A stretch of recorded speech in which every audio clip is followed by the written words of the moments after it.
Hola Gems, how's everybody doing today? I hope you guys all had a good day. My name is Cherry, and this is the space for me to be able to speak life and encourage everybody. I wanted to come here and talk to you guys about the coming holiday, Valentine's Day. I want you guys to know that, well, not for you guys to know, but if anyone for some reason is feeling down because they don't have a significant other or um, single, or they're not in good terms with their boyfriend or girlfriend, um, and that you're making it such a big deal about Valentine's Day, I want you guys to get into a space and not idolize that holiday. Um, I know you may not feel like you're idolizing that holiday, but getting, if it gets you to a place of like feeling really like down and out and dreary because you don't have a Valentine, then there is a chance that there is something in you that needs to have the fulfillment of having a physical person as your Valentine. And so you want to check your emotions and check your heart about that. Get into the space and the mindset to set your heart upon the Lord. And I know it's easier said than done, but I've been through that process, and I can say, as of now, being a single person, I'm not the way I used to be, or depressed and sad. I'm actually not really making a big deal like I would have done like back in the days. I, for one, planned something with some of my girlfriends. So we're going to have a Valentine's Day with my coworkers. We're going to go after work and get a bite to eat and do that. And so, but even in that, it's like, I'm not in the mindset anymore, or I don't know if the right word is thirsty anymore for Valentine.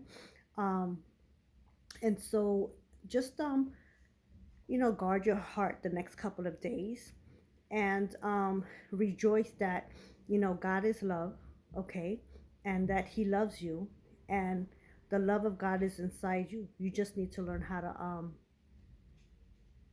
navigate that and process that for your own soul and for your own well-being, so you don't get stressed or cry in the pillow because you don't have a Valentine's, and you see other couples going on in dates and stuff like that, seeing maybe people getting flowers, all that cuddly wuddly stuff that people do for Valentine's, which is awesome, you know what I mean?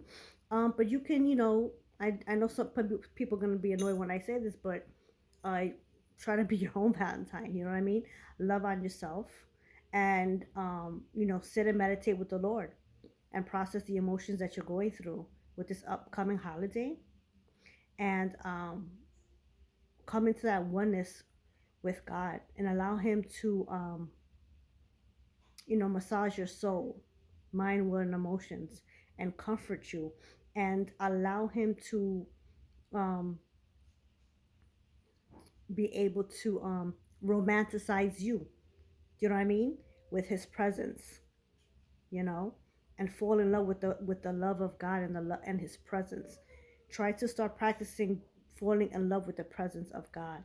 And I know that once you start practicing that, meditating on that, and doing that exercise of engaging with the Spirit of God, you're going to be a completely different person, and you're going to have a renewing of the mind and your soul.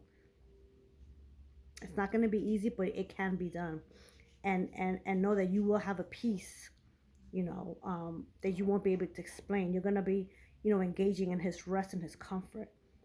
It's okay if you have a boo-hoo moment, but don't stay in that boo-hoo moment on Valentine's Day, okay? So, if you know anybody who's going through it because they don't have a Valentine, reach out to them. Maybe make plans with your girlfriends. Maybe make plans with your guy friends. If you want to like just hang out, or just go to the gym and work out or something like that. But don't get into this position of being so sad and depressed because you don't have a person for Valentine's Day. Okay, and I wanted to share something with you guys, of course, and so I was asking and speaking to God about what can I share aside from scripture. And what came to me was Mother Teresa, and I love Mother Teresa. I've seen her movies, I mean, well, her documentaries and stuff like that, and she was just such a blessing to the world. And so I'm sure many of you maybe have heard this declaration that she's shared before. And I just felt, God, how can I share a message that pinpoints to them coming back to themselves and loving themselves and engaging in your presence and just relishing in the love of God and the presence of God and how much you love them, God. And he brought me to Mother Teresa. And so she was a single woman who was doing the work of the Lord in missionary around the world. She never got married, a single woman, no children, and in that she found fulfillment. Okay, and so I just felt led to share that with anyone who may feel like really lonely and sad and things like that. That try to get to the practice of pressing into God and engaging with His presence and doing some kind of good for somebody or for the world in some way, because you all have gifts and talents that you can share with the world and do good out to others. Okay, so I'm gonna read it to you guys. It's called Do It Anyway. People are often unreasonable, irrational. Sorry guys, everything fell. Sorry. Okay, blooper. Here we go again. Do it anyway. People are often unreasonable, irrational, and self centered. Forgive them anyway. If you are kind, people may accuse you of selfish, ulterior motives. Be kind anyway. If you are successful, you will win some unfaithful friends, some genuine enemies. Succeed anyway. If you are honest and sincere, people may deceive you. Be honest and sincere anyway. What you spend years creating, others could destroy overnight. Create anyway. If you feel serenity and happiness, some may be jealous. Be happy anyway. The good you do today will often be forgotten. Do good anyway. Give the best you have, and it will never be enough. Give your best anyway. In the final analysis, it is between you and God. It was never between you and them anyway. Mother Teresa. So this is one of my favorite declarations from Mother Teresa, and it just blessed me. Look it up, do it anyway. And despite everything she went through, being the even though she was surrounded by people that she was serving and the church, um, it's just a testimony of how she just kept pressing forward with whatever was coming her way, trying to oppress her and maybe steal her joy and her love for humanity. And so remember to love yourselves first. You can only love others if you have the love of God in you and love for yourself. Learn to like yourself and ask God to give you um, the fruit to be able to do that with other people. You're not going to be breaking bread with everybody, but God can use strangers in your life and people in your life for a purpose. Okay? Um, and just open your window or look outside and you see there are human beings everywhere. You know what I mean? And just relish in the idea that even though you don't know them,